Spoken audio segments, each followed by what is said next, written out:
in certain environments, this is normal, to just have sex openly. And not only that, his father was dying of cancer too. My goodness, poor guy. But not only that, his wife, Sherry and Juanita, they each had one child. So there's one child for each woman. And then there's his half sister and niece who live nearby in Tushka. And that's the one that I mentioned, Judy. And then there's also her daughter, Melissa. We'll tell you about Melissa in a moment. Unfortunately, those were his two victims. Now, his wives actually testified that Cummings lorded over their home. So this is not just a situation where it's an open orgy. It's a situation where there's employing violence, there's rape, and there's incest to control the family. See the difference? I mean, because good Lord. I mean, this is all bad, right? It's just all bad. There are polygamous couples who are respectful. They actually all love each other in their own minds equally. And they're open. They're in an open relationship and often in a live-in arrangement. But there's not, and the children are loved, triple than just with just one parent, or two parents double. But they're loved, they're loved by three different people that love them very much, and they have great lives together. That's just what happens. But in this case, everything about their lives was toxic and dysfunctional. So it's just really too bad. And so the wives did testify that not only did he lord over their home, but there was often violence. There was rape, incest. I mean, he controlled the family. These murders actually went unsolved, by the way, Ky, for about 4 years, until Juanita Cummings, that's the wife number one, she confessed. She finally confessed to their whole story that they had put together, and their whole plan and what was conjured up in 1994. She actually did confess to all of this. So now they didn't say. Every time the authorities asked Jesse, what was the motive? You know what he would do? You'll never believe this. He would say, "What? I'm an innocent man. I don't know what you're talking about. Why are you asking me? Why don't you ask my two wives that conjured this up?" Oh, wow. He doesn't feel like he has any reason to explain himself, because he's convinced himself that this never happened, until Juanita came forth 3 years later. Well, at this point, 4 years later, and said, hey, this is not what happened. I'm going to tell you exactly what happened. So these murders, again, they went unsolved for those years. And then also, she testified that her husband had threatened to kill her son. So imagine this. Wife number one has a young child. They didn't say what his age was, but a very young son. That's Juanita's son. And he said, if you do not kill my sister before I come back from Oklahoma City this evening, I'm going to kill your son. And so, was it just her son, or it was their son? Well, he just said her son, but it's their son, because he was, in his mind, he was married to both of these women. He was probably legally married to one of the two wives. So basically, it's their son and the other wife's son. The whole family's together pretty much. So okay, but it's her. She had that kid by birth, right? Yeah, she had that kid by birth. It's his DNA, right? Yeah, exactly. So in other words, that's correct, Ky. So in other words, he birthed and gave a child to Juanita. He birthed and gave, and he birthed, you know what I mean? That'd be interesting. He also gave a child to Sherry, and she birthed that second child. So within the polygamous relationship itself, or marriage itself, there were two children, two wives. Gotcha. Okay. And so, and then what happened was, he said, he didn't say anything about the other son. I don't know. Do you flip a coin over these things? I mean, it's maybe like, you know how parents, well, you don't know because you have one kid like me, but parents usually have a favorite kid, whether they want to admit it or not. Mm-hmm. And maybe the other one was his favorite. I don't know. So maybe it wasn't that hard for him to choose.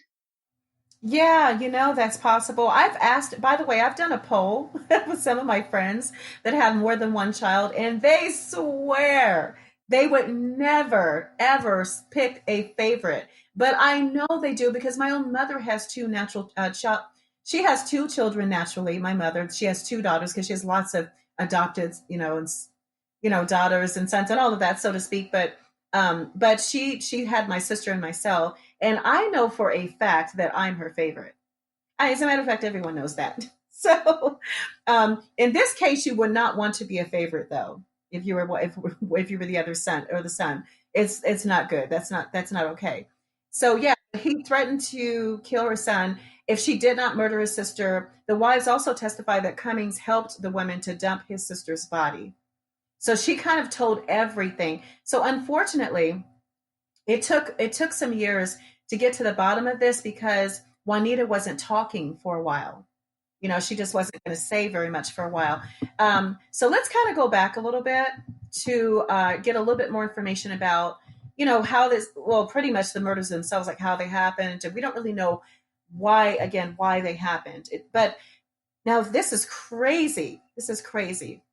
So when he returned back home, right?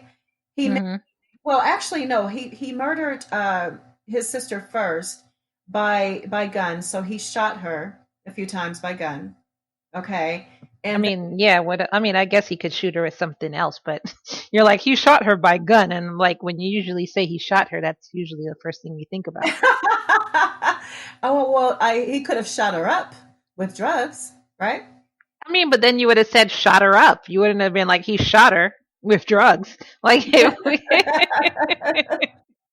Okay, it's interesting that we're on that subject because according to the reports as well that the sister Judy Moody was actually drugged as well. She was drugged first because the two women, Juanita and Sherry, were of small stature. They were petite and tiny.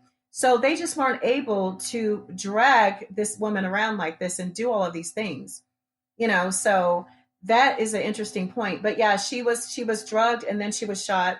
They found gunshot wounds in her body. So, but okay, now this is crazy. I want to go to the plot itself. The plot is just heinous. I can't even believe it. Like they sat there and just put this all together, and then he just put it all on them, and of course they put it back on him. So it's just like, oh my gosh. So again, there's no motive. So Cummings told his two wives, Juanita and Sherry, again, when I come back, she better be dead. But fearing for her life is what Juanita said. She reluctantly agreed. After she shot Judy to death, again, Judy is his sister, in the living room, she and her co-wife dragged their sister and in-law's body to the cellar, over all places. When you watch those creepy movies, why is it always the cellar where they hide the body? I mean, because it's under the house, people usually don't go under there. It would be easier to hide it. You can't hide it in your living room. People come in your house. You can't hide it in, Like your smell it kitchen. too. There's no Yeah, other place. So it would be that's the true. cellar. That's a good point. I mean, well, I don't know because I've definitely heard of people that hide bodies in walls, and that wall could be right in your main room in your house, but it's in the walls. So maybe they're filling. Yeah, but that would be somebody who knows how to do drywall and all of that stuff. Whereas a cellar is you literally open a door and toss a body downstairs and I guess put Yeah. some packs of ice down there. I don't know how you would do it, but I Whoa. mean, doing it in a wall that takes some know-how and wear and thaw actually, because you need to be able to uh, break into the wall. Then you need to be able to lift the body, put it in the wall. Then you need to be able to figure out how to hold the body in place, then plaster the wall. Well, as a seller, you just open a door and be like, okay, well, bye. Oh my God, there's so many moving parts, Sarah. I just can't take it. Okay, it's all bad. Oh my God. Oh wow. Okay. But it does make you wonder though, if you move into a new home, I mean, you have to think to yourself, I wonder if there's a dead body in these walls. Because they have to, if you move into a new home, a house or an apartment, still a home, the management is still going to have to paint the walls over, caulk the walls if there's like holes, and and just smooth everything out and fill the gaps, and it's going to look pretty and new and all of that. You just don't know what's hiding back there. I mean, people I do. mean, when you're buying a house, you can, well, I guess it would only be if they know. So I was going to say you can ask, but that's only if they know, because some people get away with it. So Yeah. yeah, there could literally be a body buried in your wall or under your house, and you wouldn't know. That's kind of Yeah. creepy. That's really creepy. Oh my goodness.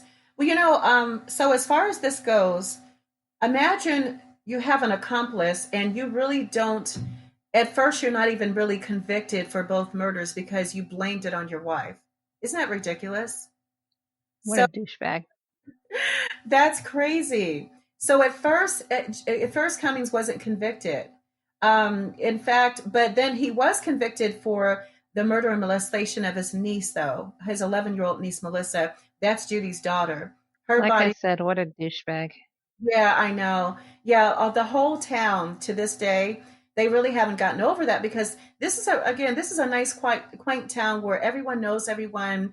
They might still have, pie bake sales, on Sundays or something to the locals that are in the church community. I'm just imagining maybe like a little fair and, a rooster roast or something. I don't know. It's just it's Wait, what? a rooster roast. I wasn't gonna let you get away with that one. Who the what? Okay, so many questions. What is a rooster roast, and where did you hear that from? I kind of made it up, but I think you take a chicken or a rooster. It's because there's two different things. You take a chicken. Okay, you know how you would just roast a chicken anyway? You just pluck off the feathers and you roast a chicken, except it's a Yeah. rooster. Like maybe lots of roosters. And they are just spitting. Oh, they're spitting over the fire. They're just cooking over the fire, just roasting away and smelling really good. And everybody And this is what they do in small towns. They gather around downtown and just roast roosters, and it's just specifically roosters, not even like the hens or anything, just the roosters. just the roosters, and also I don't necessarily believe it's downtown. I'm picturing out in the country in a big field where you have all the picnic tables and all the grill set. Okay, I have to ask y'all, if y'all are from a small town, please go on our Twitter Correct me if or I'm on wrong. I our just Instagram. Oh my want God, Love and Murder, or our Facebook.com/relationship crimes. And please let me know, has anyone ever heard of a rooster roast? Or do y'all do that? Go in the country in a field and I guess you have a bonfire or something? What do they do, Char? And y'all just sit there roasting um, roosters? No hens. It better I'm not be any hens up in my rooster roast or else somebody's going to pay for this. It better just be roosters. I want to see roosters. You hear me? I don't know. I'm just using my imagination. That's just what's coming to me. A rooster roast. Oh my God. It But, could but have been never. anything else, a hayride, an autumn fair, a rooster roast. Good Lord. Well, at least it wasn't a wild boar with an apple in his mouth, and then that happens too. Actually, that's delicious for people that do eat pork, but that's another story. You know what it is, Kai? I didn't have lunch. I didn't have dinner, so now the world knows what's happening in my brain, like and my tummy. I think I'll have Good Lord. I think I'll have Kentucky Fried Chicken the show. Good After the Lord. show. Okay, so now here's a couple of extras. This information here just puts you in the mind of where this man was when he was giving these very specific instructions. He did mention all of this to the police, but it's just so intricate the way that he's explaining. Okay, I want you to do this, and then I want you to handcuff her, and then I want you to do, and I want you to knock her over the head. This man is just really, this is too much. So this is basically what he's telling his wives to do, because we already know that the whole thing is crazy. But so Sherry had testified on September 4th, 1991, that her husband, he told her to take her sister Judy, as you guys know, that to look at houses, houses to buy. That sounds like fun, right? Initially, if it's not murder involved, who doesn't want to look at houses? I find that to be kind of, yeah, it's exciting to me anyway, especially if you're going from a smaller house to a larger house. I mean, unless I'm buying it by looking at houses is not fun or excited. It sounds like a bunch of work and a bunch of Well, bull. it can be stressful, but you don't find it fun to look at the floor plans and the neighborhood and maybe there's a pool, maybe there's a really nice yard. Maybe, your child or something have a particular request and you're like, hey, look at this. They've got this really nice such and such for you and you can play here. And you don't think it's fun to look at homes? No, I don't Oh think my it's fun to gosh. look at homes. Wow.